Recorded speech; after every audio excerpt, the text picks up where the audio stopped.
Try ಮಾಡಿ ಆಚಿ chicken masala. ಏನೋ ದಾವಣಗೆರೆ ದಕ್ಷಿಣ ಕ್ಷೇತ್ರದಲ್ಲಿ ಕಾಂಗ್ರೆಸ್ನಲ್ಲಿ ಉಂಟಾಗಿದ್ದಂತಹ ಗೊಂದಲ, ಕೋಲಾಹಲ ಇದೆಲ್ಲವೂ ಕೂಡ ಈಗ ನಾಯಕರ ಮೇಲೆ ತೂಗುಗತ್ತಿಗೆ ಕಾರಣವಾಗಿದೆ. ನಸೀರ್ ಅವರು ರಾಜೀನಾಮೆ ಕೊಟ್ಟರು, ಜಬ್ಬಾರ್ ಅವರು ರಾಜೀನಾಮೆ ಕೊಟ್ಟರು. ಈಗ ಜಮೀರ್ ಅವರ ಮೇಲೂ ಕೂಡ ಒಂದು ರೀತಿ ಅಡಕತ್ತರಿಗೆ ಸಿಕ್ಕಾಕೊಂಡ್ಬಿಟ್ಟಿದ್ದಾರೆ ಮುಖ್ಯಮಂತ್ರಿಗಳು ಅಂತ ಈ ವಿಚಾರದಲ್ಲಿ. ಜಮೀರ್ ವಿರುದ್ಧ ತಿರುಗಿ ಬಿದ್ದಿದೆ ಕಾಂಗ್ರೆಸ್ನ ಮುಸ್ಲಿಂ ಬಣವೊಂದು. ಮುಸ್ಲಿಂ ಪ್ರಭಾವಿ ನಾಯಕ ಜಮೀರ್ ಮೇಲೆ ಶಿಸ್ತು ಕ್ರಮದ ತೂಗುಗತ್ತಿ. ಈಗ ಸಚಿವ ಜಮೀರ್ ಭವಿಷ್ಯ ಈಗ ಅಡಕತ್ತರಿಯಲ್ಲಿ ಸಿಲುಕಿದೆಯಾ?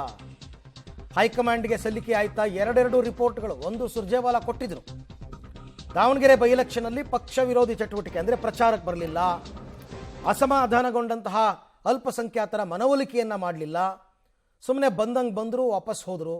ಈ ಎಲ್ಲ ಆರೋಪಗಳಿದ್ದರಿಂದನೇ ಇವತ್ತು ಮುಖ್ಯಮಂತ್ರಿಗಳು ತುರ್ತು ಬುಲಾವ್ ಕೊಟ್ಟಿದ್ರು ಜಮೀರ್ ಅವರಿಗೆ.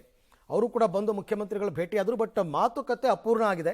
ಪುನಃ ರಾತ್ರಿ 8 ಗಂಟೆಗೇನೋ ಮೀಟ್ ಮಾಡು ಅಂತ ಹೇಳಿದಾರಂತೆ. ಬಂದು ನಾನು ಮೀಟ್ ಮಾಡ್ತೀನಿ, ಆದರೆ ಯಾವುದೇ ಪಕ್ಷ ವಿರೋಧಿ ಕೆಲಸವನ್ನು ನಾವು ಮಾಡಿಲ್ಲ ಅಂತ ಜಮೀರ್ ಹೇಳ್ತಾ ಇರ್ತಕ್ಕಂಥ ವಿಚಾರ. ನನಗೇನು ಕೆಲಸ ಕೊಟ್ಟಿದ್ರು ನಾನು ಮಾಡಿದ್ದೆ. ಇನ್ನು ಹೈಕಮಾಂಡ್ಗೆ ಎರಡೆರಡು ರಿಪೋರ್ಟ್ ಸಲ್ಲಿಕೆಯಾಗಿದೆ. ವರಿಷ್ಠರಿಗೆ ಮುಸ್ಲಿಂ ಮುಖಂಡರು ಕೂಡ ದೂರು ಕೊಟ್ಟಿದ್ದಾರಂತೆ ಜಮೀರ್ ವಿರುದ್ಧ. ಆದರೆ ತನ್ನದು ಏನೂ ತಪ್ಪಿಲ್ಲ ಅಂತ ಜಮೀರ್ ಅವರು ಕೂಡ ಕ್ಲೈಮ್ ಮಾಡ್ಕೋತಾ ಇದ್ದಾರೆ.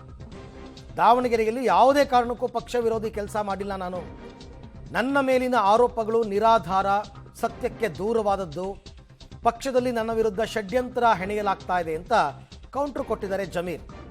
ಮತ್ತೆ ರಾತ್ರಿ 8 ಗಂಟೆಗೆ ಸಿಎಂರನ್ನ ಭೇಟಿ ಆಗ್ತಾರಂತೆ. ಆಮೇಲೆ ಇವ್ರ ಮೇಲೆ ಇವರೇನೋ SGPI ಕ್ಯಾಂಡಿಡೇಟ್ಗೆ ಫಂಡಿಂಗ್ ಮಾಡಿದ್ರು ಅಂತೆಲ್ಲ ಒಂದಷ್ಟು ಜನ ಆರೋಪ ಮಾಡಿದ್ರಪ್ಪ. ಕಾಂಗ್ರೆಸ್ ಕ್ಯಾಂಡಿಡೇಟ್ ಸೋಲಿಸಬೇಕು ಅಂತಲೇ ಕೆಲಸ ಮಾಡಿದ್ದಾರೆ ಅಂತಲೂ ಆರೋಪ ಮಾಡಿದರು.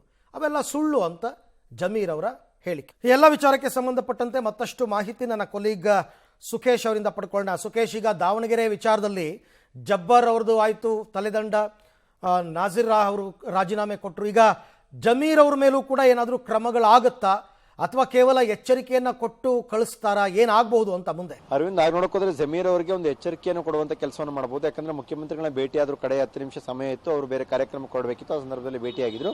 ನಂತರ ಸಂಜೆ ಮಾತಾಡೋಣ ಕುಳಿತು ಅನ್ನುವಂಥ ಮಾತನ್ನ ಮುಖ್ಯಮಂತ್ರಿಗಳು ಹೇಳಿದ್ದಾರೆ ಅಂತ. ಹಾಗಾಗಿ ಸಂಜೆ 8 ಗಂಟೆ ಸುಮಾರಿಗೆ ಸಚಿವ ಜಮೀರ್ ಅವರು ಹೋಗಿ ಭೇಟಿ ಮಾಡಬಹುದು ಮತ್ತೊಮ್ಮೆ. ಇದು ಒಂದು ಭಾಗ. ಆದರೆ ಈಗಾಗಲೇ 2 ತಲೆದಂಡಗಳಾಗಿದ್ವು ಮತ್ತು ಅವರು ಇಬ್ಬರು ಕೂಡ ಮುಖ್ಯಮಂತ್ರಿಗಳ ಆಪ್ತ ವಲಯಕ್ಕೆ ಸೇರಿದಂತವರೇ ಕೂಡ.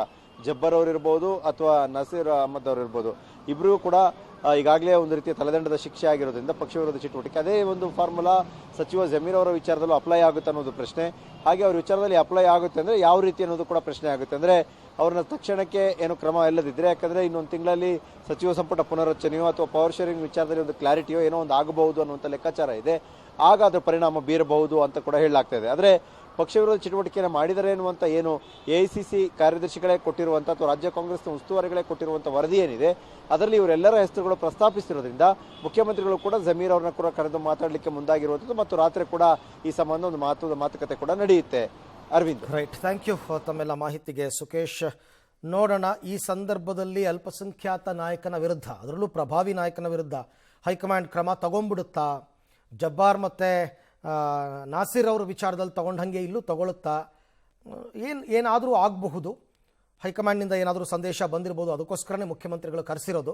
ಇವತ್ತು ರಾತ್ರಿ ಭೇಟಿಯಾದ ನಂತರ ಏನು ಕ್ರಮ ಅಂತಕ್ಕಂಥದ್ದು ಸದ್ಯದಲ್ಲಿ ಗೊತ್ತಾಗುತ್ತೆ ಮಾತುಕತೆ. ಬಟ್ ಜಮೀರ್ ಅವರು ಕ್ಲೈಮ್ ಮಾಡ್ತಿರೋದು ಮಾತ್ರ ನನ್ನಿಂದ ಏನೂ ತಪ್ಪಾಗಿಲ್ಲ ಅಂತ.